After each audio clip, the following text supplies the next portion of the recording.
Lucas capítulo 7, versículo 24. La semana pasada nos quedamos hasta el versículo 23 con Dani y solo quiero hacer un breve resumen para hilarnos con la historia. Vimos la autoridad de un hombre como el centurión, un hombre romano que tenía una autoridad que le había sido dada como capitán, como general de una cierta cuadrilla romana. Y vemos cómo, a pesar de la autoridad que este hombre tenía, la humildad y la fe con la que viene con el que tiene la verdadera autoridad para pedirle ayuda para su siervo, es tal que Jesús queda maravillado por la fe de este hombre. Vemos también cómo la compasión de Jesús viene a la vida de una mujer que era viuda y que tenía un único hijo, el cual se muere, y Jesús lo resucita en ese tiempo. Y por último vemos la parte del mensaje de Juan el Bautista, los mensajeros de Juan el Bautista. Si recordarán un poco la historia, en este tiempo Juan el Bautista debió haber estado en la cárcel debido al rey Herodes, que lo mandó a encarcelar. Y entonces él está pasando por una situación, como veíamos con Dani, un poco crítica en cuanto a su fe. Quizás un tiempo de confusión, de duda, de preguntarse si realmente Jesús era quien iba a venir al mundo como el Mesías para traer libertad. Quizás para él era como, bueno, pues si estoy aquí en la cárcel y he hecho toda mi misión, he hecho todo el llamado que Dios me ha dado, lo he cumplido fielmente, ¿qué estoy haciendo aquí en esta situación? Porque Jesús no viene y hace algo por mí. Y entonces esa lucha, esa duda que de repente viene al corazón de Juan, le hace ir y mandar a sus discípulos de él a preguntarle a Jesús, ¿eres tú realmente el que ha de venir?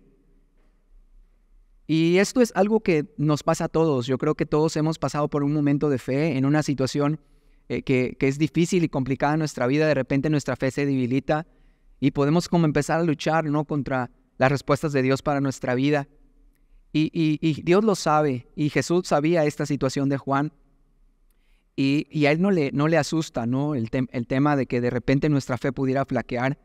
Pero aquí lo interesante es a quién vamos a ir a darle estas dudas, a quién le vamos a expresar estos temores. Y Juan fue con la persona correcta, la persona indicada, fue con Jesús y manda a sus discípulos a preguntarle esto. Y Jesús lo que le responde, versículo 22, le dice, respondiendo Jesús les dijo, id y haced saber a Juan lo que habéis visto y oído. Los ciegos ven, los cojos andan, los leprosos son limpiados, los sordos oyen, los muertos son resucitados y a los pobres es anunciado el evangelio. Entonces le dice, mira, el libro de Isaías escrito sobre el Mesías, que se había escrito sobre todo lo que iba a hacer en esta tierra mientras él estuviera viviendo acá, se está cumpliendo. Entonces le está afirmando a Juan, Juan, tranquilo, lo que tú has estado haciendo, a lo que tú fuiste llamado a proclamar mi venida del Mesías, se está cumpliendo. Ten paz, yo soy el que vine a hacer el plan de Dios sobre la humanidad, sobre este mundo. Y termina diciendo el versículo 23, y bienaventurado es aquel que no haya tropiezo en mí.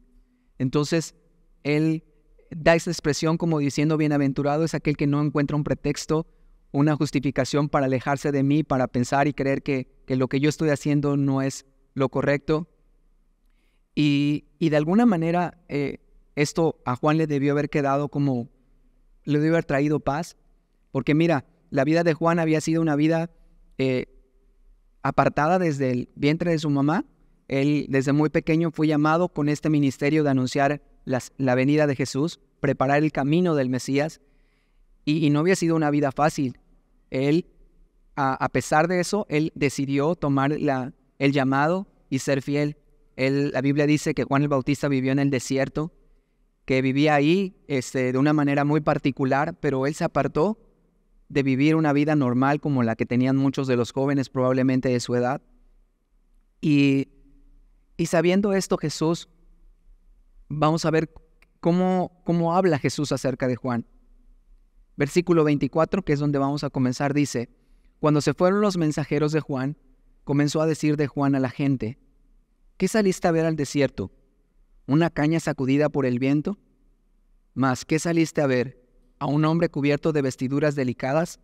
He aquí los que tienen vestidura preciosa y viven en deleites en los palacios de los reyes están. ¿Mas qué saliste a ver? ¿A un profeta? Sí, os digo, y más que profeta. Este es de quien está escrito, he aquí envío mi mensajero delante de tu faz, el cual preparará tu camino delante de ti. Os digo que entre los nacidos de mujeres no hay mayor profeta que Juan el Bautista, pero el más pequeño en el reino de Dios es mayor que él. Entonces, los mensajeros de Juan reciben la respuesta de Jesús y se retiran. Y yo creo que Jesús debió haber visto de alguna manera el público, el que él tenía en ese momento, la gente que estaba a su alrededor, debió haber escuchado, o la pregunta que venían a hacerle a Jesús, la pregunta que Juan le externó, o simplemente debieron haberle preguntado, ¿a qué vinieron? ¿Por qué vinieron? ¿Qué te preguntó Juan? Y Jesús, sabiendo esto, Jesús quiso afirmar el llamado de Juan delante de los demás, porque quizás para algunos pudo haber sido como, ay, ahora, ¿cómo? Ella está en la cárcel y ya está dudando, después de que dijo, he aquí el Cordero de Dios, después de que escuchó la voz de Dios diciendo, mientras lo bautizaba, Dios hablando acerca de Jesús, diciendo, Él es mi Hijo amado en el cual tengo complacencia. Todo esto que Juan vio y escuchó no le es suficiente como para ahora estar dudando de Jesús en la cárcel, porque se pregunta si realmente Jesús es el Mesías. Y Jesús no quería que esto ocurriera para la identidad que Juan tenía, para el llamado que Juan tenía. Jesús quiso mostrarles a los demás que aun cuando Juan estaba flaqueando en su fe, era un hombre muy especial para Dios. Y esto nos puede quedar también para nosotros como una esperanza, ¿no? De una paz de saber que en medio aún de que nosotros de repente podemos dudar y saber que pues las situaciones a veces se presentan en nuestra vida y podemos luchar en algún momento de nosotros acerca de Dios. Pero Dios sabe cómo nos escogió, cómo nos llamó, y Dios nos conoce. Y entonces empieza a describir a Juan y empieza a dar algunas cosas, algunas características acerca de él, y les dice a las personas, ¿qué saliste a ver al desierto? ¿Una caña sacudida por el viento? Ellos sabían que Juan había sido un hombre de un carácter firme, un carácter constante, un carácter decidido desde muy pequeño. A diferencia de muchos jóvenes que a lo mejor estaban haciendo su vida lo que a lo mejor, no sé, pudiendo cumplir algún otro ministerio, otro llamado, él supo que había sido llamado a ser un hombre que viviera con ciertas características, y él cumplió cabalmente esas características. Él no fue como una caña sacudida por el viento que va de un lado a otro y de repente sí, de repente no. Juan había sido firme hasta el último momento, hasta este momento en la cárcel, sin comprender realmente por qué estaba pasando, pero Juan cumplió su llamado. Decidió escuchar la voz de Dios y hacerlo de una manera muy fiel. Y Jesús está hablando de esto. Jesús está diciendo, él no fue una caña sacudida por el viento. Y les dice, ¿más qué saliste a ver? ¿A un hombre cubierto de vestiduras delicadas? Tampoco Juan seguía el tiempo y la cultura de ese que le tocó vivir. Juan era un hijo de un sacerdote. Si recordamos, él fue también llamado con un mensaje especial de Dios, y su papá era un sacerdote. Y los sacerdotes en ese tiempo pues tenían una vida cómoda, una vida pues llena de oportunidades, eran de alguna forma una clase social privilegiada, y Juan pudo haberse acomodado a ese estilo de vida al ser hijo de este hombre, pero él fue lejos de esta vida acomodada, lejos de lujos. Él se vestía con piel de camello, él era todo lo que tenía prácticamente. Él no comía como comían todos los demás. La Biblia nos describe un poco acerca de lo que comía y cómo se vestía. Y Jesús hace alusión a esto. Y les dice, los que tienen vestiduras preciosas y viven en deleites, ahí están en los palacios. Ahí los van a encontrar. Pero de Juan no pueden decir esto. Y entonces les dice el versículo 26, ¿más qué saliste a ver? ¿A un profeta? Y Jesús les dice, sí, y yo digo más que un profeta. Y hace mención de la profecía de Juan que está en Malaquías, sobre cómo él fue llamado como un mensajero a preparar el camino. Y el versículo de 28 da una frase contundente acerca de Juan. Dice, yo os digo que entre los nacidos de mujeres no hay otro mayor profeta que Juan el Bautista. Entonces le está dando un honor, una honra a Juan el Bautista, sabiendo que Este hombre está en la cárcel a punto de morir. Jesús sabía que Juan ya no iba a salir de esta cárcel, pero él sabía que este arrojo, este aplomo, esta vida de carácter firme, esta vida apartada, esta vida distinta, lo hacía un hombre con un llamado y un ministerio muy especial, de tal modo que él dice que no hay mayor profeta que Juan el Bautista. Aparte, a Juan el Bautista le toca esto, él es el último profeta del Antiguo Testamento, le toca vivir lo que muchos profetas anunciaron, lo que muchos profetas solamente visualizaron en sueños o a través del mensaje de parte de Dios, pero todos los profetas antes de él en el Antiguo Testamento, ninguno tuvo la oportunidad de ver a Jesús cara a cara, tocarlo, bautizarlo, escuchar la voz de Dios, recibiendo la afirmación de que él era el Hijo de Dios. Y entonces Jesús sabía, este hombre profeta es mucho, no porque fuera mejor el tipo de profeta, sino por lo que estaba viviendo o por lo que había vivido Juan hasta ese momento junto con él. Y más sin embargo dice, pero el más pequeño en el reino de Dios es mayor que él. Y esto refiriéndose a que a pesar de que Juan tuviera este llamado y este privilegio de ser un gran profeta, Juan tenía una vida limitada, Juan tenía un tiempo limitado aquí en la tierra y tenía un público limitado. Juan prácticamente llegó a la gente que vivía en Jerusalén, quizás en Samaria, pero era muy limitado su ministerio y sobre todo en su vida terrenal iba a ser limitado. Juan estaba a punto de morir. Y Jesús sabía, después de Juan, viene el ministerio que Jesús venía a hacer en la tierra. Juan ya no iba a poder mirar no solo los milagros que Jesús iba a hacer posteriormente, sino cómo iba a morir en la cruz, cómo iba a cumplir las profecías acerca de su muerte, pero también cómo iba a resucitar al tercer día, cómo el Espíritu Santo vendría sobre los creyentes. Y todo esto iba a suceder a cada creyente después de Jesús. Y entonces él dice, el más pequeño en el reino de Dios es mayor que él. Y no solo se refería a sus discípulos, pero se refería aún a nosotros, porque nosotros ya ahora tenemos la historia completa. Ya no solo tenemos el Antiguo Testamento como los profetas, pero ahora tenemos el Nuevo Testamento y aún tenemos mucho más información que Juan. Y Dios nos ha llamado todavía, dice, mayores que Juan. No porque seamos mejores personas o no, sino simplemente porque tenemos el plan de Dios completo. Porque podemos saber que el Espíritu Santo vive en nosotros, que Jesús vive en nosotros a través de su Espíritu, y Jesús nos llama aún todavía mayores que Juan por el simple hecho de tener esto, que Juan en su momento fue limitado. Los discípulos de Jesús no solo llegaron a Jerusalén, sino Él los llama a Samaria y hasta lo último de la tierra. El mensaje de Jesús se proclamó y se divulgó hasta el día de hoy, hasta lo último de la tierra. Entonces, el ministerio es mucho más grande todavía. Y ¿saben? Todo esto estaba contando Jesús acerca de Juan, todo esto estaba afirmando acerca del ministerio de Juan. Y había gente que al escuchar a Jesús le creía. Eran quizás muchos también los que al escuchar a Juan le creyeron.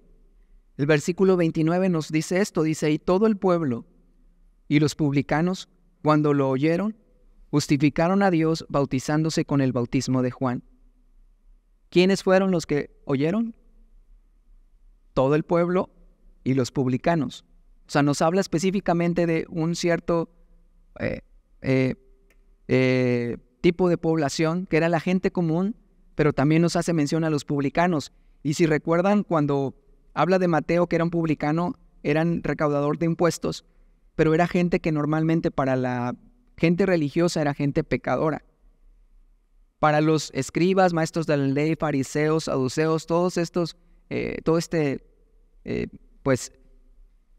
clan de religiosos, las personas que no conocían la ley, las personas que desconocían o no estudiaban la ley, para ellos eran gente no solo ignorante, pero aún para ellos eran considerados gente pecadora, maldita, hasta podríamos pensar. Y entonces, estos cuates del pueblo, de la gente común y los publicanos, cuando escuchan el mensaje de Juan, cuando escuchan el mensaje de Jesús, dice que justificaron a Dios bautizándose con el bautismo de Juan. ¿Cómo es que justifican a Dios estas personas? La justifican cuando al escuchar el mensaje, ellos lo comprenden, sin conocer la ley a detalle, simplemente ellos entienden, ponen en práctica lo que Jesús les está enseñando, ponen en práctica lo que Juan les está mostrando, se arrepienten y su vida empieza a cambiar.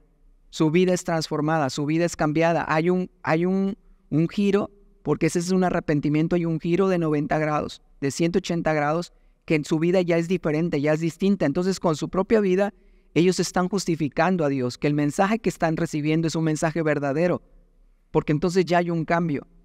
Y así es cuando tú y yo justificamos a Dios, cuando podemos decir que el mensaje de Dios es cierto, es cuando nuestra vida realmente está produciéndose un cambio, una transformación. Cuando lo que escuchamos lo llevamos a la práctica, cuando lo que creemos lo llevamos en nuestra vida, entonces podemos justificar que el mensaje de Dios es verdadero. Y dice eso de ellos, dice entonces justificaron a Dios bautizándose con el bautismo de Juan.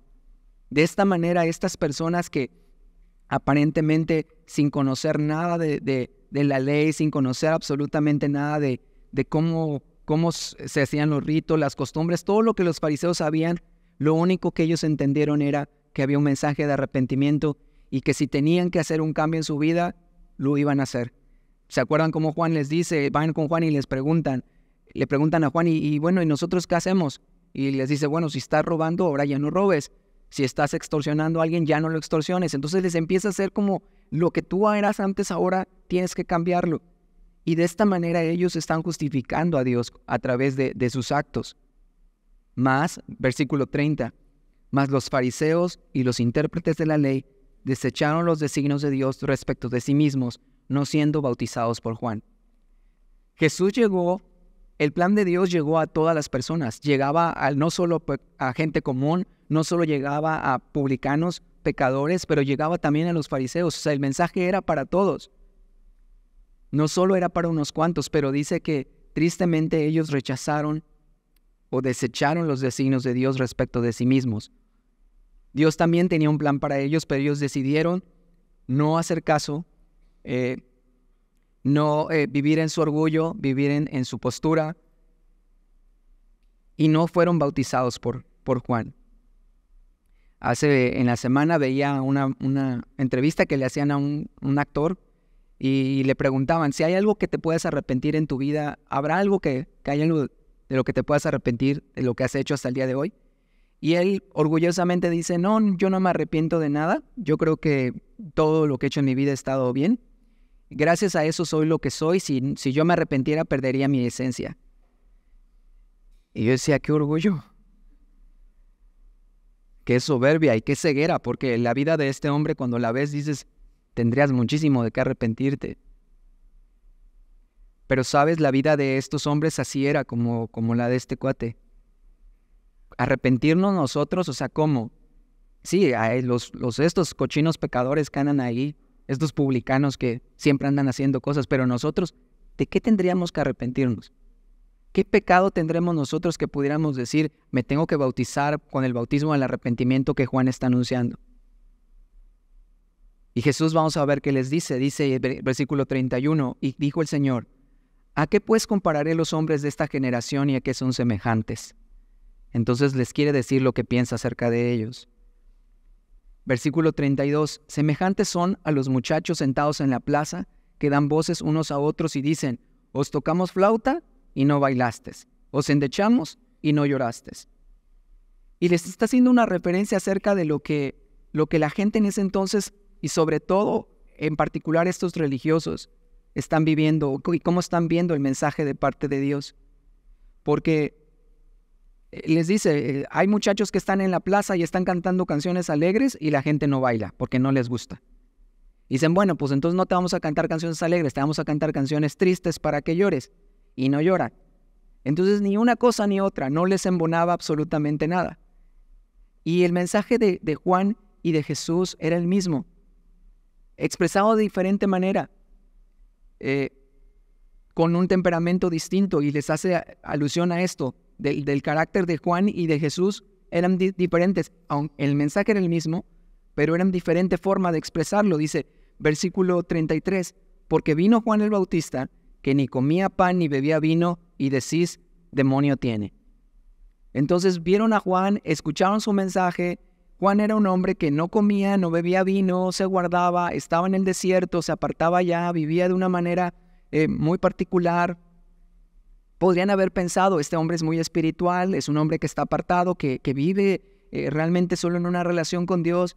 Y al escuchar a Juan, pues pudieron haberse dado cuenta que era un mensaje que venía de parte de Dios. Y más sin embargo, no le creyeron. Al contrario, dijeron, demonio tiene. O sea, este tipo que está ahí está loco. Y no quisieron escuchar el mensaje. Y ahora dice el versículo 34, vino el Hijo del Hombre que come y bebe, y decís, este es un hombre comilón y bebedor de vino, amigo de publicanos y pecadores. Entonces les dice, vengo yo de una forma a acercarme a la gente. Quizás Juan era más apartado, vivía en más soledad, pero entonces yo me acerco con las personas, trato de convivir con ellas, de relacionarme con las personas, con toda la gente. Obviamente al relacionarme con ellos, yo estoy comiendo con ellos, bebo con ellos, y lo que dicen entonces que yo soy un hombre comilón y bebedor de vino, amigo de publicanos y de pecadores.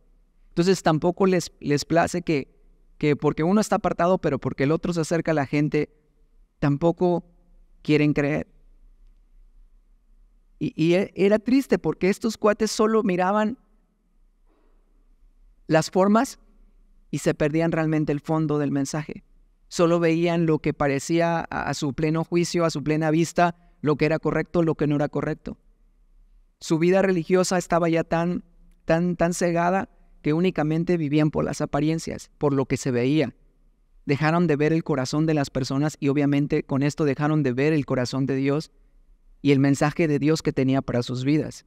A uno le decían que tenía demonio, a otro decían que era un hombre también pecador porque pues al llevarse con los pecadores, pues eso lo hacía también un pecador. Y Jesús les termina diciendo, más la sabiduría es justificada por todos sus hijos.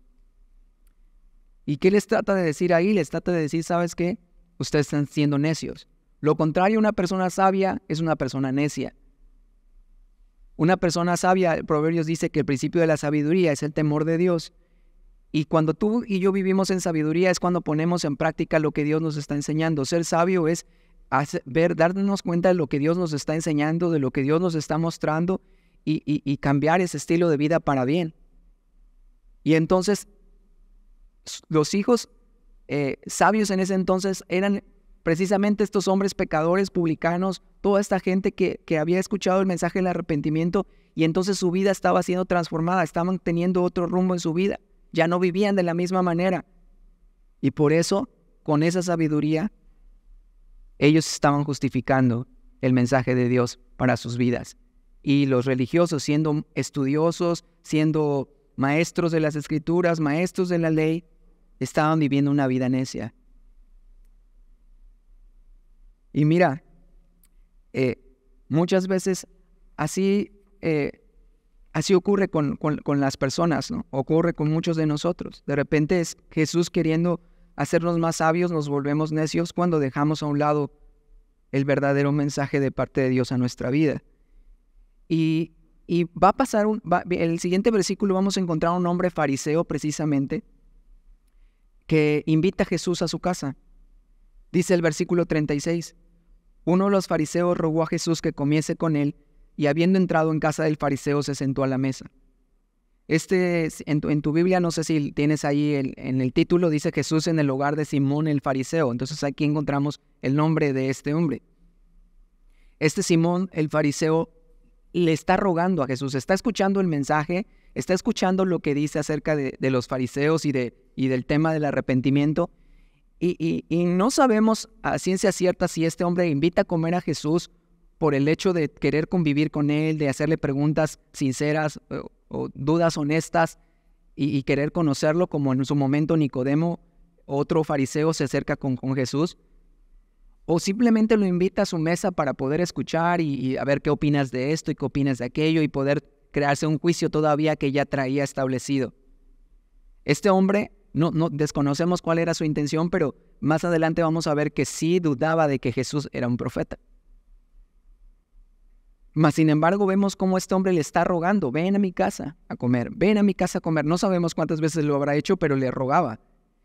Y muy padre de Jesús, él no se niega. Él no dice, bueno, porque estos no entienden, están de necios. No, él tiene un mensaje para todos. Y él va al lugar donde lo llaman. Y él, insistiéndole a este hombre, él va y entra en esta casa del fariseo y se sienta a su mesa. Hoy en día hay mucha gente que tiene preguntas honestas y preguntas sinceras acerca de Jesús. Y yo creo que es algo válido. Y Jesús se va a acercar a muchas de estas personas porque tienen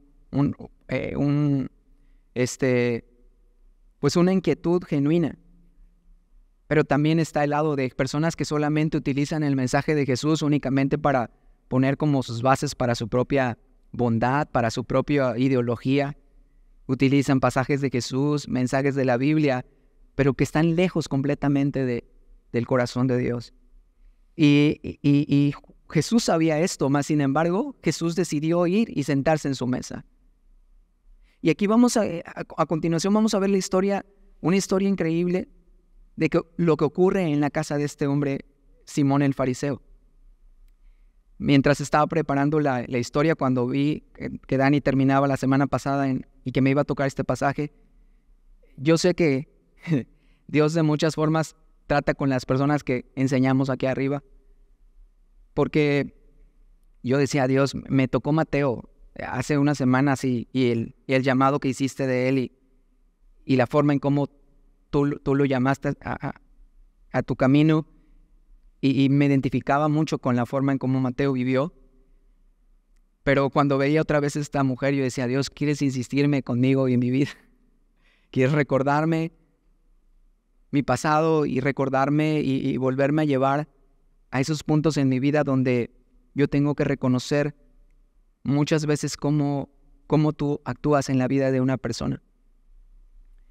Y sabes, cuando miraba esto, yo sé que a veces el tema de ver este tipo de pasajes te lleva a momentos en tu vida muy particulares, te lleva a momentos muy especiales donde Jesús trató contigo. Y yo veía mi vida y yo sé, Dios trató conmigo de una forma muy particular y que nadie sabe exactamente lo profundo y la forma en cómo trató conmigo. Tú no podrías imaginarte, como yo no podría imaginarme cómo Jesús trató contigo el día que llegó a tu vida. Yo sé que cada uno tiene una historia muy particular con Jesús cuando Él te encontró. Cuando Él te encontró en esa situación, en esa condición y llegó a tu vida, no habría palabras ni había forma de describirlo cómo ocurrió. Y a veces eso es lo curioso o lo difícil del cristianismo, explicarle a una persona por qué amas a Dios, por qué buscas a Dios, por qué lo sigues, por qué estás con Él, por qué insistes en seguir escuchando su voz. Porque no podrías describirle a estas personas lo que ocurrió el día que Jesús te encontró. Con palabras es difícil describir el amor derramado sobre tu vida y el perdón que recibiste en ese momento. Y por eso es que únicamente puedes mencionar algo, pero para poder conocerlo, realmente tienes que vivirlo. Tienes que llegar a ese punto de esa misma manera en que algunos hemos vivido de tener ese encuentro con Jesús. Y hay que vivirlo para poder comprender lo que ocurre en el corazón de una persona cuando tiene esta relación con Dios. Y esto vamos a verlo en la vida de la siguiente, la mujer que vamos a ver ahorita. Versículo 37. Entonces, una mujer de la ciudad que era pecadora, al saber que Jesús estaba a la mesa en casa del fariseo, trajo un frasco de alabastro con perfume. Yo quiero que pienses en esta tarde como esta situación. Cuando Mateo invita a Jesús a comer con él, La Biblia nos dice que Él invitó a todos sus amigos. ¿Sus amigos eran quiénes? Publicanos, pecadores, gente que como Él estaban apartados de Dios. Pero aquí vemos una mesa distinta, un hogar diferente. Vemos que era el hogar de Simón el fariseo. ¿Quiénes crees que estarían en la mesa sentados junto con Simón? ¿Publicanos y pecadores? No creo. En la mesa con Jesús debían estar sentados fariseos, escribas, maestros de la ley, gente religiosa, porque ellos acercarse a un pecador, acercarse a una persona que para ellos era indigna, era imposible. Pero entonces lo invitan a esta mesa a Jesús y piensa mucho en esta escena porque están ahí todos sentados. Talí nos platica que en aquel entonces, cuando la gente se dice que estaban sentados a la mesa, no es que estuvieran sentados en una silla como ahora nosotros, sino que se recostaban en un no sé, una especie de diván o algo así, y apoyaban su codo, y entonces su cuerpo quedaba extendido en la mesa, en el piso, y ellos podían comer y compartir la comida. Entonces esa tarde parecía una tarde normal, donde estos fariseos y escribas y maestros de la ley iban a escuchar a Jesús. Pero de repente, en medio de esta comida, se aparece una mujer de la ciudad y dice la Biblia que era pecadora. Esto nos hace pensar que esta mujer era conocida en la ciudad. Era una mujer que se sabía a lo que se dedicaba o lo que hacía. No nos dice específicamente cuál era el pecado o los pecados. No sabemos a qué se referían, pero era obvio que todo el mundo la conocía, que todo el mundo sabía quién era ella. Todo el mundo tenía una idea de lo que ella hacía. Y esta mujer, sabiendo esto, porque, pues, oye, todos saben lo que hablan de ti, todos saben lo que dicen de ti, porque no es oculto, lo que haces no es en lo oculto. Algunos piensan que esta mujer se dedicaba a la prostitución por la forma en cómo lo describen y por la forma en que posteriormente Simón la describe también, Simón el fariseo. Pero esta mujer, cuando va a la casa del fariseo, se estaba arriesgando muchísimo. Se estaba arriesgando a que de entrada la humillaran y le dijeran, ni se te ocurra pisar la puerta de la casa. Se estaba arriesgando a que fuera maltratada, a que fuera rechazada, a que fuera insultada. Se estaba arriesgando a que simplemente empezaran a burlarse nuevamente de ella, a criticarla. Pero me encanta cómo lo describe el versículo de Lucas. Dice, al saber que Jesús estaba en la mesa. El pensamiento de esta mujer probablemente a lo mejor pudo haber sido de temor al principio, pero su mente, en su pensamiento había una sola cosa. Jesús está en la mesa. Jesús está en esa casa. Jesús está sentado en la mesa y yo necesito verlo. Yo necesito acercarme a Él. Yo necesito, no solamente ella iba con esta idea, pero ella iba preparada para ver a Jesús. Dice que llevaba un frasco de alabastro con perfume. Y este frasco de alabastro no era más que el alabastro era como una especie de mármol que tallaban y hacían un frasco, y en ese frasco las mujeres iban y compraban el perfume. Leyendo, encontraba que estos perfumes de alabastro eran muy caros. Hay un pasaje en Marcos y Mateo que mencionan cómo María también quiebra un frasco de alabastro para ungir la cabeza de Jesús con un perfume. Y el perfume de María valía 300 denarios, lo equivalente a 300 días de salario de una persona. Entonces piensa en tu salario y piensa que 300 días de tu salario, casi un año de tu salario, lo dedicaras a comprar un perfume. Costosísimo, ¿no? Y bueno, yo escuchaba que como era muy costoso, las mujeres iban al mercado y compraban. Cuando llegaban los mercaderes con estas esencias y estos perfumes, iban y compraban un poquito de estas gotas de este perfume y los ponían en su vaso de alabastro, y su vaso de alabastro se iba llenando, este perfume iba llenándose, y lo tenían como un tesoro por el precio que tenía. Y esta mujer va con un corazón dispuesto, va con un corazón decidido, pero también va con algo que darle a Jesús. Ella no necesitaba más que dos cosas: su corazón y una adoración por Jesús con este alabastro, con lo que iba a hacer con este perfume.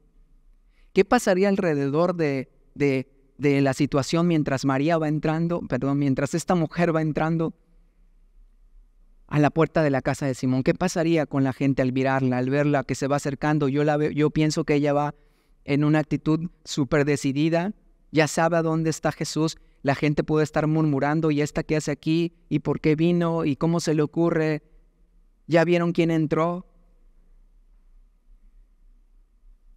Y dice el versículo 38, y estando detrás de él a sus pies, llorando, comenzó a regar con lágrimas sus pies y los enjugaba con sus cabellos y besaba sus pies y los ungía con el perfume.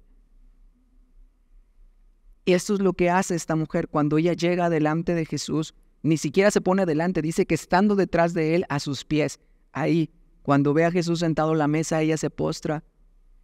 Yo pienso que esta mujer debió haber venido con una actitud completamente humilde, quizás ya contristada por el llanto, quizás ya conmovida por el llanto, porque yo creo que esta mujer ya había tenido un encuentro con Jesús. Ella ya lo había escuchado en algún momento, por lo menos lo debió haber visto, por lo menos había tenido algo que ver con Jesús por la actitud que ella está mostrando en este momento, por la forma en cómo ella está tomando acción en este momento en que se presenta delante de él. En algún momento conoció a Jesús y encontró en él tal aceptación, tal amor, tal ternura. Nadie sabía lo que Jesús había hecho en el corazón de esta mujer. En el día en que Jesús la encontró, nadie podía realmente saber lo que había pasado en el corazón de esta mujer pecadora cuando Jesús la encontró en algún momento en su vida. Solo ella sabía lo que había ocurrido. Porque con todo y su vergüenza, con todo y su pesar, con todo y el temor, ella llegó superando todo esto, no importándole lo que iban a pensar de ella, no importando lo que iban a decir de ella, no importando si es que se iban a reír o se iban a burlar o le iban a criticar o la iban a señalar. Simplemente ella tenía una cosa en mente: Jesús está en la mesa. Y hay algo que hizo en mi vida que nadie podrá saber. Y sin palabras, sin decir ni una sola palabra, sus actos empiezan a hablar. Sus hechos empiezan a decir lo que ella sentía por Jesús. Dice que detrás de él a sus pies llorando, comenzó a regar con lágrimas sus pies. Estos mismos ojos que quizás habían visto cosas que no eran correctas, que habían visto cosas indebidas, que habían puesto su mirada a lo mejor en lo superficial, en lo temporal, en lo que parecía como un gran tesoro. Esos mismos ojos que se habían deleitado en el pecado, esos mismos ojos hoy estaban llenos de lágrimas, cayendo como agua sobre los pies de Jesús. Y no solo eso, dice que los enjugaba con sus cabellos. Piensa, si esta mujer hubiese sido una mujer prostituta, yo creo que en algún momento en su vida esta mujer se arreglaba el cabello, ponía sus adornos en su cabello, se cuidaba el rostro, se maquillaba, se arreglaba para ejercer su oficio. Pero esta tarde ella estaba quitando todo esto que ella había sido, y esos mismos cabellos estaban sirviendo como una toalla para secar los pies de Jesús, para enjugar sus lágrimas. Los pies de Jesús debían haber estado sucios, no usaban zapatos como ahora, debían haber estado llenos de tierra, pero ella no tenía ninguna forma de pensar: voy a detenerme por mirar esto. Ella lo único que quería era derramar su corazón, su gratitud. No, yo creo que no solo eran lágrimas de arrepentimiento, pero eran lágrimas de alegría, lágrimas de haberse encontrado con aquel que por fin le daba un sentido a su vida. Y dice que los ungía con este perfume que tenía en este alabastro. Este perfume, el costo de este perfume no solo reflejaba el costo en dinero, en la cantidad con lo que valía este perfume, sino reflejaba el costo de su propia vida. Piensa, si ella hubiese sido una prostituta, el dinero que ganaba lo ocupaba para comprarse esta parte del perfume. Entonces este perfume representaba también el pecado de su vida, puesto para en un momento en su vida un tesoro. Pero esta tarde, en esa mesa, en la presencia de Jesús, ella estaba derramando este perfume a los pies de Él, haciéndole ver que no solo estaba agradecida y le amaba, pero estaba diciéndole ver, con esto mi vida se derrama delante de ti. Todo lo que yo fui, todo lo que yo había sido, todo lo que yo había atesorado, hoy lo derramo delante de ti y unjo tus pies con este perfume. Versículo 39 dice, cuando vio esto el fariseo que le había convidado, dijo para sí, si fuera profeta, conocería quién y qué clase de mujer es la que le toca, que es pecadora. Es obvio que para este fariseo era como indignante lo que esta mujer estaba haciendo, pero sobre todo se indigna contra Jesús diciendo, si supieras quién te está tocando, no lo permitirías. Si fueras profeta.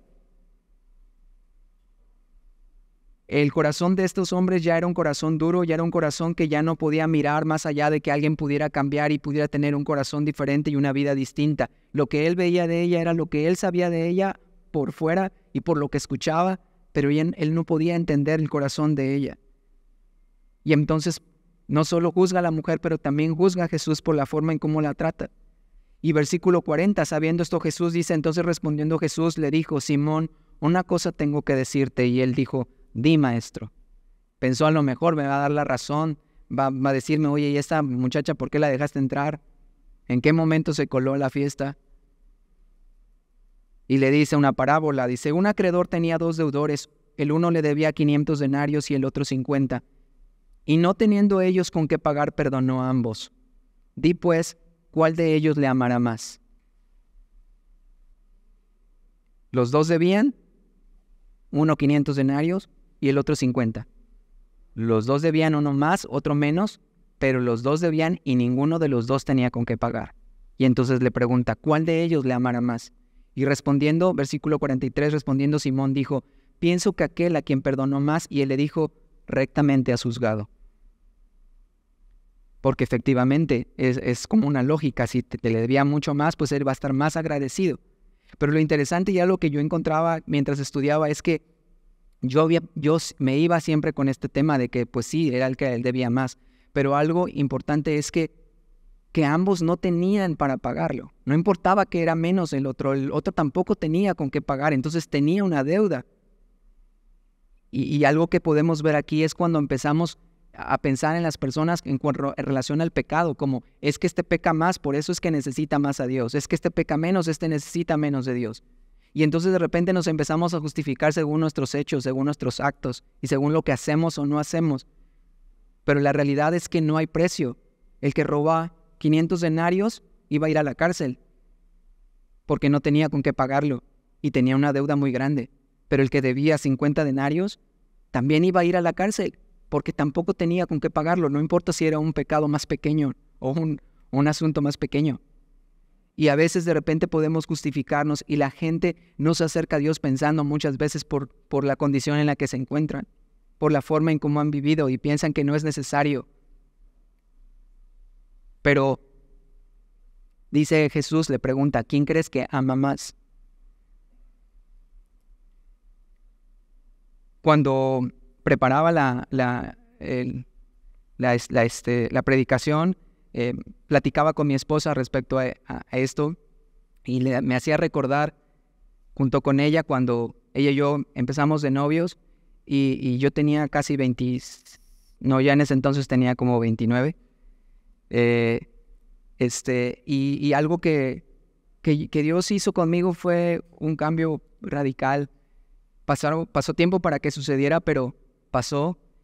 Y cuando ocurrió, pues 24, 25, 26 años, la verdad es que, ¿sabes? Entiendes esa profundidad de lo que Dios te ha perdonado.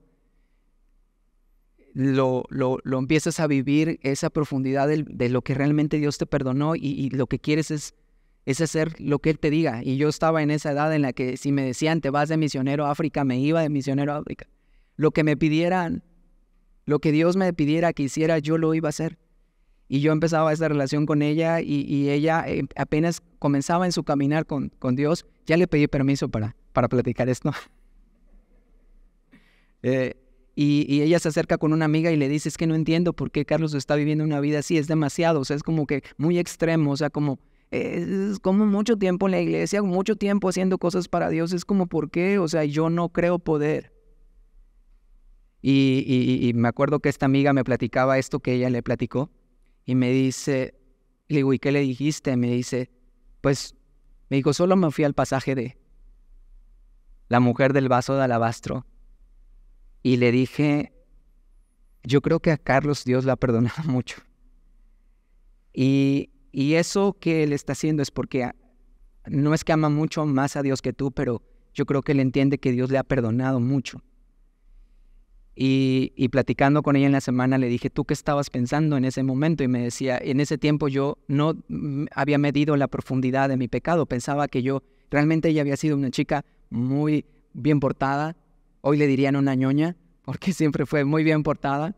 Estudiamos juntos en la universidad y ella fue una chica muy recta en muchas cosas. Y entonces eso pues para ella era como, pues no pasa nada, está todo bien. Y se había sentido salva, ella sabía que era salva, sabía que era perdonada, pero pensaba a lo mejor que no había hecho tanto. Y con el tiempo Dios le mostró la profundidad de su necesidad de Él, la profundidad de los vacíos que Dios quería llenar, y entonces ella pudo también comprender y entender lo mismo que en un momento dado también a Dios le costó mostrarme a mí, pero que lo hizo finalmente. Y esto es lo que está pasando con esta mujer y este fariseo. Dice versículo 44, y vuelto a la mujer dijo a Simón, ¿ves esta mujer? Entré a tu casa y no me diste agua para mis pies, mas ésta ha regado mis pies con lágrimas y los ha enjugado con sus cabellos. No me diste beso, mas ésta desde que entré no ha cesado de besar mis pies.